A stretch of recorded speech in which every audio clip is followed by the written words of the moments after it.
வணக்கம். வாங்க, இன்னைக்கு நாம ஒரு சூப்பரான விஷயத்த பத்தி பேச போறோம். நம்ம எல்லாருக்கும் வாழ்க்கையில வர்ற கஷ்டங்களை எப்படி சமாளிக்கிறதுன்னு ஒரே குழப்பமா இருக்கும் இல்லையா? அதுக்கு ப்ரூஸ்லி ஒரு அருமையான தத்துவத்தை சொல்லியிருக்காரு. அத பத்தி தான் நாம இப்போ ஆழமா பார்க்க போறோம். வாங்க ஆரம்பிக்கலாம். முதல்ல நம்ம எல்லாருக்கும் தெரிஞ்ச ஒரு கதையில இருந்து ஆரம்பிக்கலாம். ஒரு ப்ராஜெக்ட்னு வச்சுக்கோங்க. அது கிட்டத்தட்ட தோல்வி அடையிற நிலைமையில இருக்கு. எப்படியாவது அதை காப்பாத்தணும்னு ஒரு பயங்கரமான பிரஷர். அந்த நிலைமையில நாம இருந்தா எப்படி இருக்கும்? கொஞ்சம் யோசிச்சு பாருங்க. அந்த ப்ராஜெக்ட்ல இருந்தவர் சொல்றாரு, நான் தோத்துக்கிட்டே இருந்தேன். அதை எப்படியாவது சரி பண்ணணும்னு திரும்பவும் ட்ராக்ல கொண்டு வரணும்னு அவரை படாத பாடுபட்டிருக்காரு. சொல்லப்போனா கையில கிடைச்ச எல்லா வழியும் முயற்சி செஞ்சு பார்த்துட்டாரு. இந்த மொத்த போராட்டத்தையும் நாம ஒரு 3 ஸ்டேஜா பார்க்கலாம். முதல்ல என்ன ஆனாலும் பரவாயில்ல, ரிசல்ட்டை நம்ம கண்ட்ரோல்ல கொண்டு வந்தே ஆகணும்னு போராடுறது.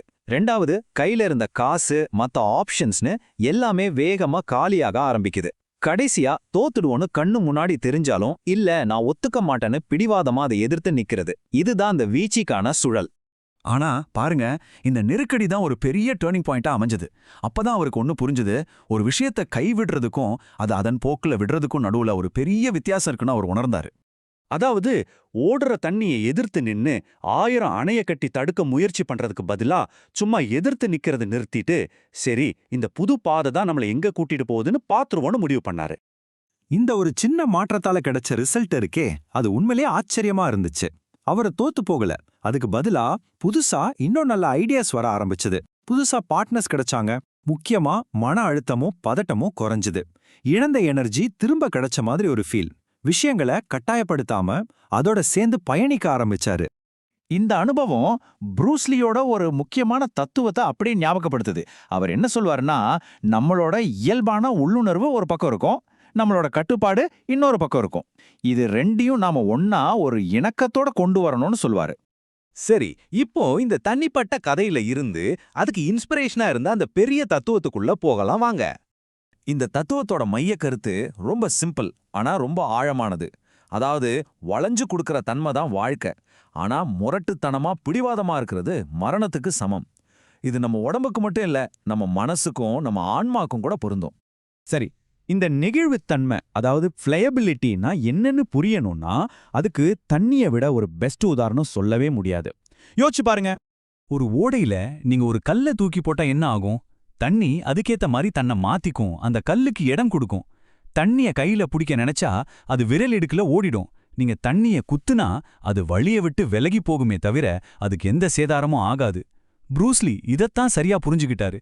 தண்ணியோட இந்த இயல்பு விட்டு கொடுத்து சூழ்நிலைக்கு ஏத்த மாதிரி தன்னை மாத்திக்கிறது தான் உண்மையான பலத்தோட ரகசியம்னு அவர் நம்புனாரு.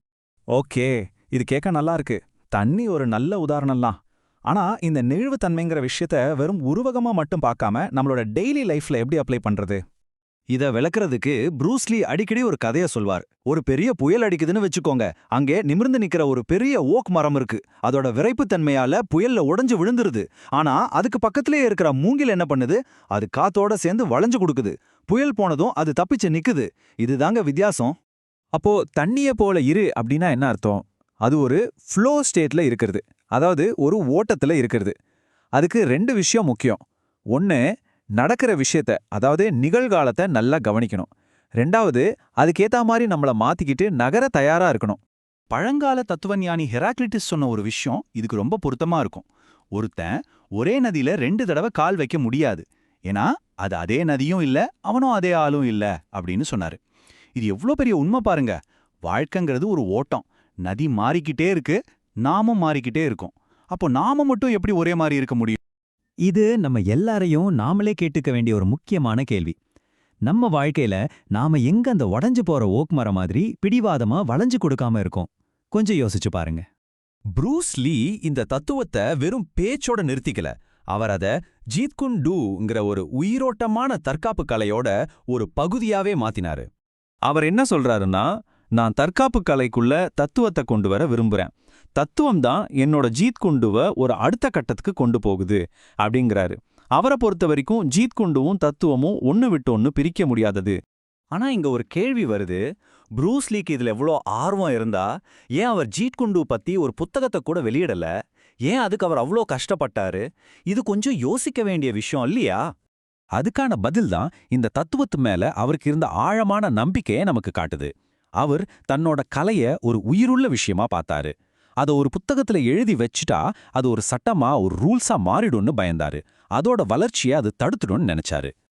அவர் ஒரு விஷயத்துல ரொம்ப தெளிவா இருந்தாரு. அதாவது எல்லாரையும் ஒரே மாதிரி ஃபாலோவர்ஸா மாத்துறது அவரோட நோக்கம் இல்ல. அதுக்கு பதிலா ஒவ்வொருத்தரும் அவங்களுக்கான சொந்த வழியை கண்டுபிடிக்கணும் தான் அவர் விரும்பினாரு. கண்மூடித்தனமா பின்பற்றவங்கள அவர் உருவாக்க நினைக்கல. இது நம்மள கடைசி கேள்விக்கு கொண்டு வருது. இந்த உயிருள்ள நீரின் தத்துவத்தை நம்ம வாழ்க்கைக்கு எடுத்துக்க வேண்டிய ஒரு சவால் இது.